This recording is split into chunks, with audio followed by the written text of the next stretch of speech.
ബാർക്കോഴ ആരോപണത്തിൽ കെ.എം. മാണിക്കെതിരെ കേസെടുക്കുന്നത് സംബന്ധിച്ച് വിജിലൻസ് നിയമോപദേശം തേടും. മാണിക്കെതിരെ ശക്തമായ തെളിവ് വിജിലൻസിന് ലഭിച്ച സാഹചര്യത്തിലാണ് കേസെടുക്കുന്നത് സംബന്ധിച്ച് നിയമോപദേശം തേടുക. ബിജു രമേശിന്റെ ഡ്രൈവർ അമ്പിളിയുടെ മൊഴിയിലാണ് മാണിക്കെതിരെ ശക്തമായ തെളിവുള്ളതെന്നാണ് സൂചന. ബാർക്കോഴ ആരോപണം സംബന്ധിച്ച് കെ.എം. മാണിക്കെതിരെ ശക്തമായ തെളിവുകൾ ലഭിച്ച സാഹചര്യത്തിലാണ് കേസെടുക്കുന്നത് സംബന്ധിച്ച് വിജിലൻസ് നിയമോപദേശം തേടുന്നത്.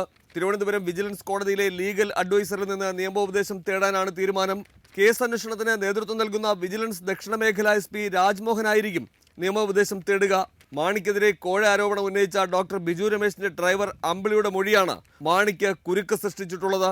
Bar hotel association president Rajkumar Unni, ഭാരവാഹിയായ കൃഷ്ണദാസ് എന്നിവരെ ബിജു രമേശിന്റെ തിരുവനന്തപുരം കിഴക്കേക്കോട്ടയിലെ ഹോട്ടലിൽ നിന്ന് കെ.എം. മാണിയുടെ ഔദ്യോഗിക വസതിയിൽ കൊണ്ടുവിട്ടത് താനാണെന്ന് അമ്പിളി വിജിലൻസിന് മൊഴി നൽകിയിട്ടുണ്ട്.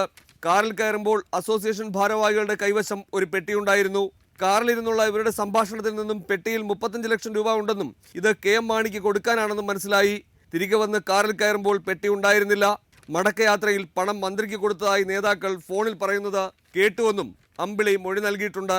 ഇത്രയും കൃത്യവും വ്യക്തവുമായ മൊഴിയുള്ളപ്പോൾ മാണിക്കെതിരെ കേസ് എടുക്കാതിരിക്കാൻ കഴിയില്ലെന്ന നിലപാടിലാണ് അന്വേഷണ സംഘം. വിജിലൻസ് ഡയറക്ടറുമായും ഇക്കാര്യം സംഘത്തലവൻ സംസാരിച്ചിരുന്നു. ഇതിന്റെ അടിസ്ഥാനത്തിലാണ് തിരുവനന്തപുരം വിജിലൻസ് കോടതിയിലെ ലീഗൽ അഡ്വൈസറുടെ നിയമോപദേശം തേടാൻ തീരുമാനമായത്.